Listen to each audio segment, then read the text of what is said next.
সবাইকে স্বাগত আরও একবার। আজকের পর্বে রূপচাঁদা মাছের দো পেঁয়াজা করে দেখাবো।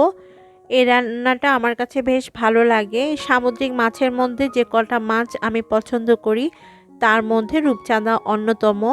আর রূপচাঁদা মাছের দো পেঁয়াজা খেতে তো দারুণ স্বাদের হয়ে থাকে। চলুন দেখে নিই কীভাবে এটা রান্না করছি আমি। এর জন্য আমি নিয়েছি 300 গ্রামের মতো রূপচাঁদা মাছ। এখানে 3টা মাঝারি সাইজের রূপচাঁদা আছে। খুব ভালোভাবে মাছগুলোকে ধুয়ে পরিষ্কার করে নিতে হবে। তারপর মাছের গায়ে ছুরি দিয়ে এরকম দাগ কেটে নিতে হবে, এতে করে মশলাটা ভেতর পর্যন্ত যাবে। আমি দুই পাশে ভালোভাবে দাগ কেটে নিয়েছি। এখন সামান্য হলুদের গুঁড়া আর লবণ দিয়ে মাছের গায়ে ভালোভাবে মেখে নিচ্ছি। খুব ভালোভাবে মাছের গায়ে হলুদ আর লবণ মাখিয়ে নেওয়ার পর 10 মিনিটের জন্য রেখে দিতে হবে। 10 মিনিট পরে আমরা রান্নাটা স্টার্ট করব। চুলায় একটা প্যানে আমি 3 টেবিল চামচ পরিমাণ রান্নার রেগুলার তেল দিয়ে নিয়েছি। তেলটা গরম হয়ে আসলে এর মধ্যে মাছগুলো দিয়ে দিতে হবে আর তেলটাকে ভালোভাবে গরম করে নিতে হবে মাছটা ভাজার আগে, না হয়তো মাছ ভেঙে যাবে। এখন মাছগুলোকে লালচে করে ভেজে নিব দুই পাশেই। মাছ ভাজা হয়ে গিয়েছে, এখন তেল থেকে তুলে নিতে হবে।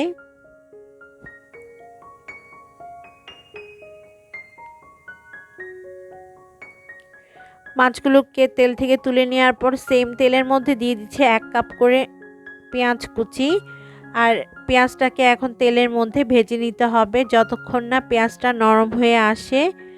আমি তেলের পরিমাণটা একটু কম দেই, তবে যারা তেলটা বেশি পছন্দ করেন খেতে তারা এখানে আরও 1 টেবিল চামচ পরিমাণ তেল অ্যাড করে নেবেন। পেঁয়াজটা নরম হয়ে গিয়েছে, এখন আমরা এর মধ্যে গুঁড়া মশলা অ্যাড করব। তার আগে এর মধ্যে দিয়ে দিতে হবে সামান্য একটু পানি, কারণ গুঁড়া মশলা অ্যাড করব, পানি না দিলে মশলাগুলো পুড়ে যাবে। প্রথমেই আমি দিয়ে দিচ্ছি 2 চা চামচ পরিমাণ মরিচের গুঁড়া, তবে ঝালটা আপনারা নিজেদের স্বাদ অনুযায়ী অ্যাড করবেন। স্বাদ অনুযায়ী লবণ দিয়ে নিয়েছি, 1 চা চামচ ধনে গুঁড়া আর 1 চা চামচ জিরা গুঁড়া দিয়ে দিয়েছি। সেই সাথে হাফ চা চামচ হলুদের গুঁড়া দিয়ে দিতে হবে। এখন মশলাগুলোকে ভালোভাবে কষিয়ে নিতে হবে 4 থেকে 5 মিনিট।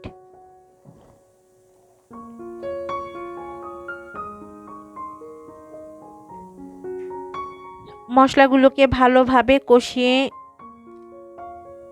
নিচ্ছি আর তেল উপরে উঠে এসেছে। প্রায় 5 মিনিটের মতো আমি কষিয়ে নিয়েছি। এখন আমি ভেজে রাখা মাছগুলো দিয়ে দিব। মাছগুলো দিয়ে দেওয়ার পরে মাছগুলোকে আমি 2 মিনিটের মতো মশলার সাথে কষিয়ে নিচ্ছি। উল্টে পাল্টে কষিয়ে নিতে হবে। এ পর্যায়ে আমি ঢাকনা দিচ্ছি না, তবে কেউ চাইলে ঢাকনা দিয়েও কষিয়ে নিতে পারবেন।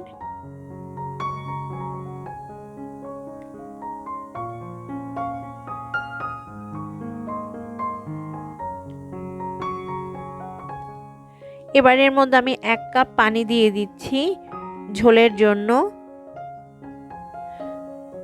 এখন মিডিয়াম হাই হিটে রেখে ঢাকনা ছাড়াই আমি রান্না করে নিব 10 মিনিটের মতো, যেন ঝোলটা আর একটু টেনে আসে।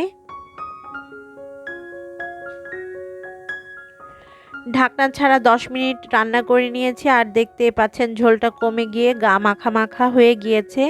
ঠিক এই পর্যায়ে আমি দিয়ে দিচ্ছি 2টা মাঝারি সাইজের টমেটো কুচি।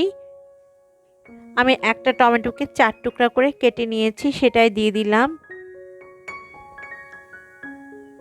তারপর এর মধ্যে আমি কাঁচামরিচ অ্যাড করে দিচ্ছি 3-4টা। এই কাঁচামরিচগুলো আমি জাস্ট ফ্লেভারের জন্য দিয়েছি।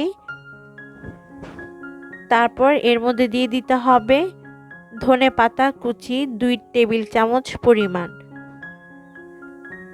ব্যাস, ঢাকনা দিয়ে ঢেকে একদম লো হিটে 5 মিনিটের জন্য রেখে দিব। তারপর আমি একটা সার্ভিং ডিশে আপনাদেরকে সার্ভ করে দেখাবো। 5 মিনিট ঢাকনা দিয়ে ঢেকে রান্না করার পর চুলাটা বন্ধ করে নিয়েছি আর দেখতে পাচ্ছেন আমাদের রূপচাঁদা মাছের দো পেঁয়াজা একদম তৈরি হয়ে গিয়েছে, খুব সুন্দর একটা কালার এসেছে। এখন সার্ভিং ডিশের মধ্যে আমি সার্ভ করে নিচ্ছি। সাদা ভাতের সাথে এই রূপচাঁদা মাছের দো পেঁয়াজা আমার কাছে অনেক মজার লাগে। আপনারাও বাসায় রান্না করে দেখবেন, আপনাদের কাছেও ভালো লাগবে। আমার রেসিপিগুলো ভালো লাগলে সবার কাছে একটাই অনুরোধ, প্লিজ আমার চ্যানেলটিকে সাবস্ক্রাইব করবেন। সাবস্ক্রাইব করার পর পাশে থাকা বেল বাটনটি অবশ্যই প্রেস করবেন, এতে করে যে কোনো রেসিপি আপলোড করলে তার নোটিফিকেশন আপনারা পেয়ে যাবেন। আজকের মতো আমি তাহলে বিদায় নিচ্ছি। সবাই অনেক ভালো থাকবেন, সুস্থ থাকবেন। আল্লাহ হাফেজ।